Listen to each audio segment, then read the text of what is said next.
Hi there, I'm Joey. I'm Jacob. And we are watching Star Trek for the first time.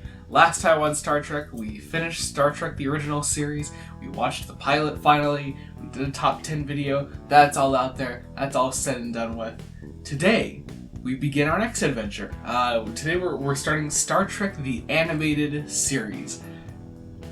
Everybody forgets about this thing, apparently.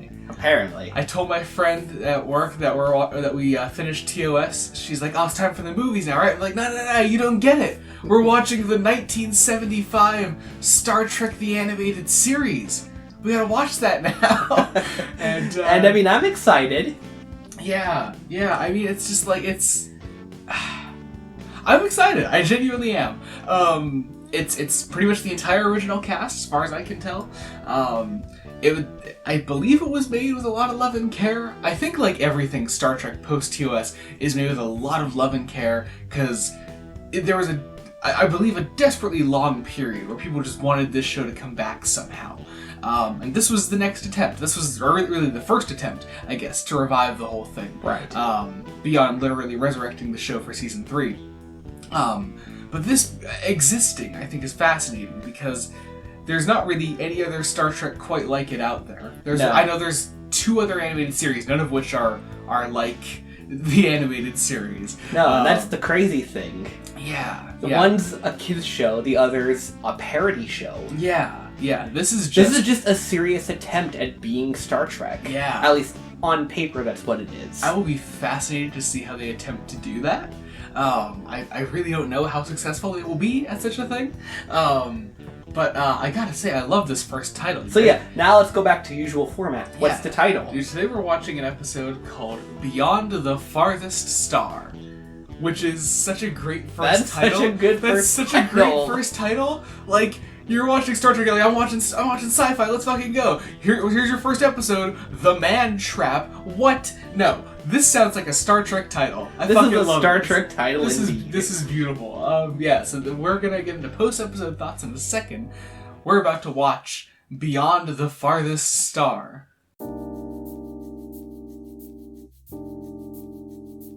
I am fascinated by this series. Yes. Like, truly enraptured by its existence. So first off, I want to mention, just correct myself before the comments get to me, 1973, because I said 75 at the beginning. I don't know why. 73.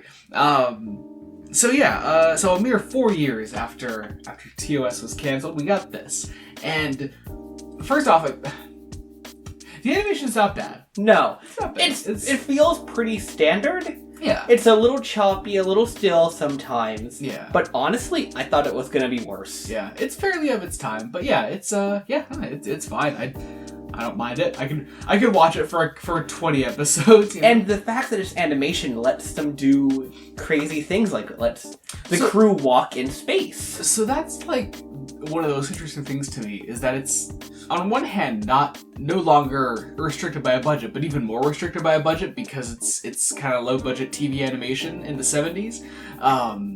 So not restricted at all, because you could make any sets that you want. You know, you could draw that was the best sequence of the episode, was like that alien beehive place. I really loved that. Was really cool. Yeah. But also, again, it's cheap 70s TV animation, and but I mean, for what it is, it really works. Yeah. Also, the voice cast totally makes it. Having literally everyone back is a really big plus. Let alone, besides the fact that James Doohan is in this episode, at least, is voicing literally every character that isn't the main 7. Right. Which also actually makes me wonder, is Chekhov going to show up in this show at all? That's a good question. I really hope he does. I mean, he was replaced with an alien. That's true.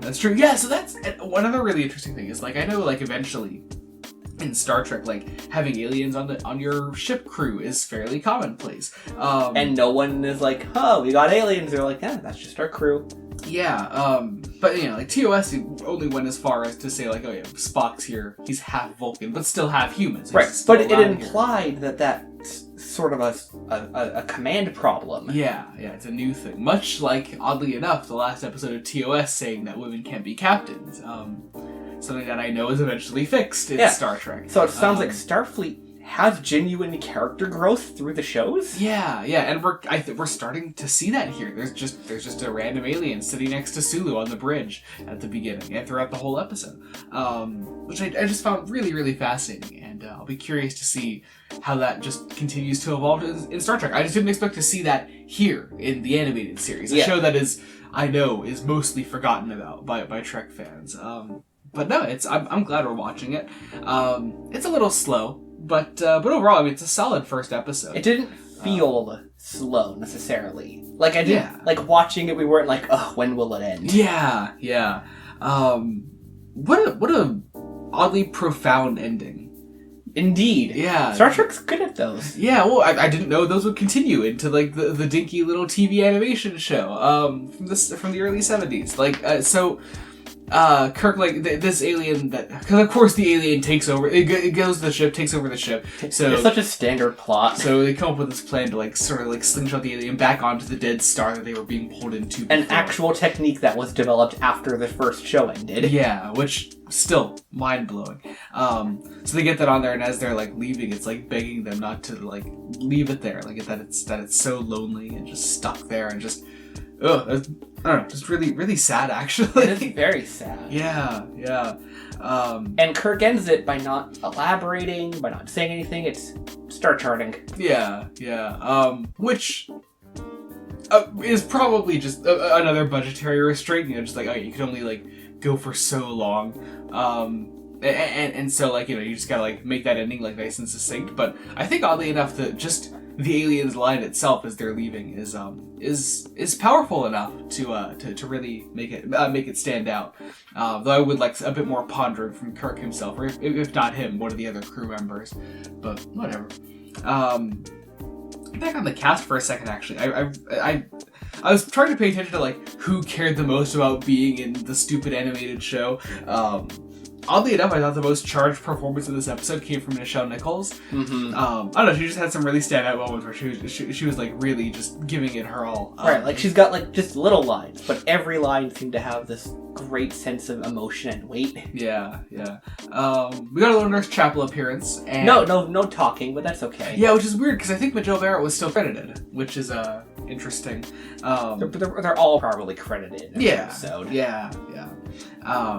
But yeah, what else? The intro. We never talked about the intro. We didn't talk about the intro. It's the same monologue. It's a different theme, slightly. You know, they start out the little, like, mysterious, spacey sounds at the start, but then it, like, turns into a totally separate theme, which I find fascinating. But yeah, still the same credit. Oh, different credit because it's, like, starring the voices of William Shatner as Captain Kirk, because it never said Captain Kirk before. No. And then it's like Leonard Nimoy as Spock, and then I'm so happy that he's still included, though he was barely in this episode. DeForest Kelley as the one and only Dr. McCoy. We are so excited. So happy. So yeah.